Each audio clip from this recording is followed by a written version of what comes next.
তারেক রহমান কইছে যে এই দেশে চরমপন্থা এবং মৌলবাদের অভয়ারণ্য যেন পরিণত হইতে না পারে। দেখেন, অতি উত্তম কথা। তবে ইন্ডিয়া মনে করে মৌলবাদীদের বিরুদ্ধে শেখ হাসিনাই একমাত্র ভরসা। ইন্ডিয়া টুডে একটা নিবন্ধ ছাপিয়েছিল 2022 সালে। 2016 সালে বামেরাও বলতো দেশের বড় শত্রু মৌলবাদ।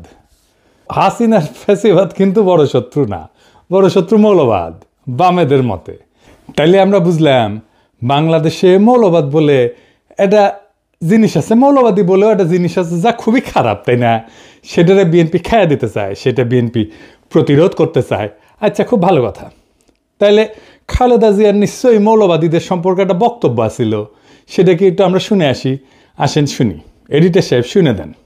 মৌলবাদী ধর্মীয় লোক আছে কিন্তু মৌলবাদী নয়, তারা বাংলাদেশকে ভালোবাসে, তাদের অবদান আছে দেশের জন্য এবং তারা দেশকে রক্ষা করতে চায়। তার মানে খালেদা জিয়ার বক্তব্যের বিরুদ্ধে দাঁড়াইল তারেক রহমান। এই মৌলবাদ নিয়ে কেন বাঙ্গুয়েলিদের এত চুলকানি? আসেন এটা একটু দেখি, তাইলে বুঝবো বিএনপি কার খপ্পরে পড়িছে। মৌলবাদ এদের ইংরেজি হইতেছে ফান্ডামেন্টালিজম। এই শব্দের উৎস কখন? শব্দটা প্রথম 20 শতকের শুরুর দিকে আমেরিকাতে প্রোটেস্ট্যান্ট খ্রিস্ট ধর্মে এটার উদ্ভব। 1910 থেকে 1915 সালে এই প্রোটেস্ট্যান্ট খ্রিস্টানরা একটা সিরিজ পুস্তিকা প্রকাশ করে, দ্য ফান্ডামেন্টালস নাম দিয়ে, যেখানে বলা হয় বাইবেলকে আক্ষরিক অর্থে মানিতেই হইবে, আক্ষরিকভাবে মেনে মেনে চলতে হবে। তখন খ্রিস্টান জগতে ফান্ডামেন্টালিস্ট মানে ছিল সেই সব খ্রিস্টানেরা যারা বাইবেলকে অক্ষরে অক্ষরে অনুসরণ করত, বা বলতে পারেন রক্ষণশীল খ্রিস্টানেরা। অর্থাৎ শব্দটার জন্মই হয়েছে খ্রিস্ট ধর্মে, ইসলামে না। কিন্তু এটা এখন ইসলাম বুঝাইতে কেন ব্যবহার করা হয়? পশ্চিমা দুনিয়ায় শব্দটার রূপান্তর কেমনে হইল? আসেন এর একটু বুঝে দেখি। দ্বিতীয় বিশ্বযুদ্ধের পর পশ্চিমা রাষ্ট্রতন্ত্র, বিশেষ করে আমেরিকা, ধর্মনিরপেক্ষতার নামে ফান্ডামেন্টালিজম শব্দটাকে ধীরে ধীরে নিজেদের ধর্মের মধ্যে একটা সাংস্কৃতিক বিরোধ হিসেবে টিকায় রাখে। ইসলামকে কেন্দ্র কইরা ইসলামিক ফান্ডামেন্টালিজম শব্দটা ছড়াইতে শুরু করে। এখন প্রশ্ন হইতে পারে যে কেন ইসলামকে টার্গেট করা হইল? পশ্চিমা দুনিয়া কল্পনাও করে নাই যে ইসলামের নামে একটা রাষ্ট্র বিপ্লব হইতে পারে এই 20 শতাব্দীতে, কিন্তু হইল। এছাড়াও পশ্চিমের আছে ক্রুসেড এবং অটোমানের কাছে পরাজয়ের স্মৃতি। সেই কারণেই পশ্চিমের কল্পনায় ইসলাম সবসময় একটা চ্যালেঞ্জার সভ্যতা। ক্রুসেডে তারা হার মানে, আবার 1753-তে কনস্টান্টিনোপলের পতন ঘটে, 1600 শতকে ভিয়েনার অবরোধ ঘটে।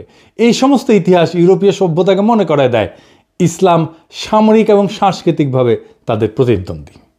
যাই হোক, বিএনপি পশ্চিমের বয়ান নিচ্ছে ইসলাম প্রসঙ্গে। তার রাজনৈতিক প্রতিপক্ষকে মোকাবেলা করার জন্য যদি আওয়ামী বয়ানের কান্দে চাপতে হয় বিএনপিকে, তাহলে তো বিএনপি আর একটা আওয়ামী শাসনই উপহার দেবে। পশ্চিমের ভয় একটা ফেয়ার ইলেকশনে ইসলামী দলগুলো যদি ক্ষমতায় চলে আসে, এই ভয় তারা মিশরে পাইছে, একই ভয় তারা গাজায় পাইছে। হামাস জিতছে, তারা স্বীকার করবে না, কিন্তু মোদিরে মাইনা নিবে। আজিব বাত। এইভাবে রাজনীতি চলে। জামাতের সাথে বিএনপি তো আসলে কোনো প্যারামিটারে জিততে পারবে না, না আভ্যন্তরীণ গণতান্ত্রিক চর্চায়, না কর্মীদের রাজনৈতিক মানে, না কর্মীদের সাহসে, না কর্মীদের সংখ্যায়। বিএনপি ছাত্রদল, ছাত্র শিবির যদি এখন রাস্তায় মারপিটেও নামে, ছাত্রদল হাইরা যাবে। এটা বাস্তবতা। না বিএনপি প্রতিষ্ঠান তৈরি করতে পারছে, না কর্মীদের নৈতিক রাজনৈতিক পড়াশোনা শিক্ষা প্রতিষ্ঠানে সংগঠনের প্রভাব বাড়াইতে পারছে, কিছুই করতে পারেনি। বিএনপি জামাত বা ছাত্র শিবিরের সাথে তুলনায় কোনো ধারে কাছে যেতে পারবে না। এই জন্যই তারা বাইসা নিছে এমন একটা জায়গা যেখানে জামাত দুর্বল, সেটা মুক্তিযুদ্ধ। এই মুক্তিযুদ্ধের মাঠে এসে জামাতকে ঘায়াল করতে চায়, তাই তাদের মুখে মৌলবাদ, তাই তাদের মুখে জঙ্গিবাদ। সেই একই বয়ান আওয়ামী লীগের বয়ান, কারণ এটা সহজ। জামাতের রাজনীতিকে মোকাবেলা করার জন্য যে দক্ষতা থাকা দরকার, ইন্টেলেকচুয়াল ক্যাপাসিটি থাকা দরকার ছিল, সেটা তো বিএনপির নাই। তো বিএনপি নিছে সহজ পথ, মুক্তিযুদ্ধের কথা বলে কোণঠাসা করা। এই রাজনীতি জিতবে না, এই রাজনীতি জেতার না।